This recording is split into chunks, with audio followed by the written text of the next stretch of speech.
السلام علیکم ورحمۃ اللہ وبرکاتہ۔ معزز خواتین و حضرات، کائنات کے امام صلی اللہ علیہ وسلم کی حدیث مبارکہ کا سبق مشکات المصابیح سے کتاب الزکاة ہے اور باب ہے صدقے کی فضیلت کا۔ 1914 حدیث کتاب میں اور 12ویں حدیث باب میں۔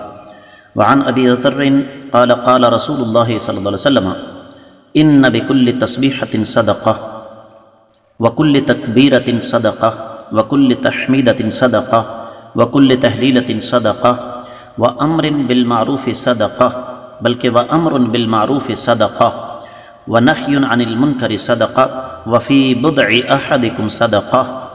قالوا یا رسول اللہ صلی اللہ علیہ وسلم یأتی احدنا شہوتہ ویکون له فیہا اجر قال ارأیتم لو وضعها فی حرام اکان علیہ فیہ وزر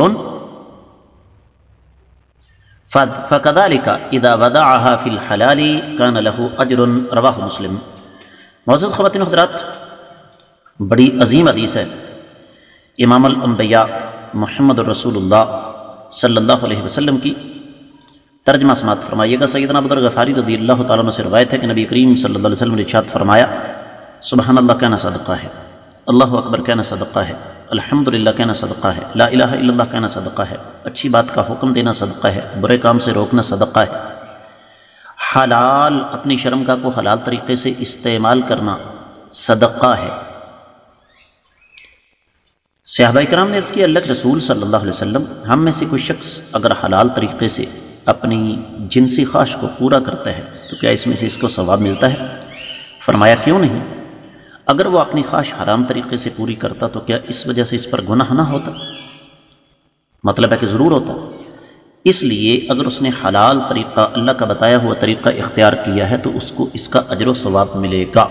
بڑی عظیم حدیث ہے معزز خواتین و حضرات، اور اس پر بہت کچھ کہا جا سکتا ہے، لیکن میں اختصار کے تقاضوں کے پیش نظر 2-3 باتیں آپ کے سامنے رکھنا چاہوں گا۔ پہلی بات تو یہ کہ معزز خواتین و حضرات، صدقے کا تعلق، جس طرح میں اکثر و بیشتر عرض کرتے رہتا ہوں، صرف مال کے ساتھ نہیں ہے۔ نمبر 2، اگر ہم چاہیں تو دن رات صدقہ ہی صدقہ کر سکتے ہیں۔ اور تیسری چیز یہ ہے کہ اگر بیوی کے ساتھ جائز اور حلال طریقے سے حق زوجیت ادا کرنا صدقہ ہے تو کیا بیوی کے ساتھ اچھا سلوک کرنا صدقہ نہیں ہے؟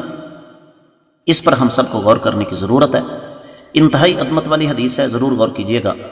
اللہ تعالیٰ سے دعا ہے کہ رب کائنات ہمیں قرآن کی طرح احادیث پر بھی عمل کرنے کی توفیق عطا فرمائے۔ 1915ویں حدیث کتاب میں 13ویں حدیث باب میں۔ وعن ابی ہریرہ رضی اللہ تعالیٰ عنہ قال قال رسول اللہ صلی اللہ علیہ وسلم نعم الصدقۃ اللقحۃ الصفی منحۃ والشاۃ الصفی منحۃ تغدو بإناء وتروح بآخر۔ بڑی پیاری حدیث ہے، صحیح بخاری اور صحیح مسلم کی، اور حدیث کے راوی سیدنا ابو ہریرہ رضی اللہ تعالی عنہ، کائنات کے امام صلی اللہ علیہ وسلم کا جلیل القدر صحابی، جن کے بارے میں کسی قسم کی کوئی غلط فہمی نہیں ہے مجھے اور آپ کو، کہ صحابہ کرام میں سب سے بڑے محدث، مفسر، فقیہ اور عالم، جنہیں کائنات کے امام صلی اللہ علیہ وسلم نے خاص طور پر حدیث کے لیے چنا۔ ان سے روایت ہے کہ نبی علیہ الصلوۃ والسلام نے ارشاد فرمایا کہ اللہ تعالیٰ کی راہ میں عطیہ یعنی صدقہ دینا بہترین وہ ہے کہ جو عمدہ اونٹنی ہو دودھ دینے والی، اور عمدہ قسم کی بکری کا عطیہ دینا جو صبح و شام دودھ سے الگ الگ برتن بھرتی ہے، یہ بہترین صدقہ ہے۔ تو اس حدیث مبارکہ سے اس بات کا پتہ چلتا ہے کہ اللہ تعالیٰ کو پسند وہ صدقہ ہے جو بہترین مال سے دیا جائے۔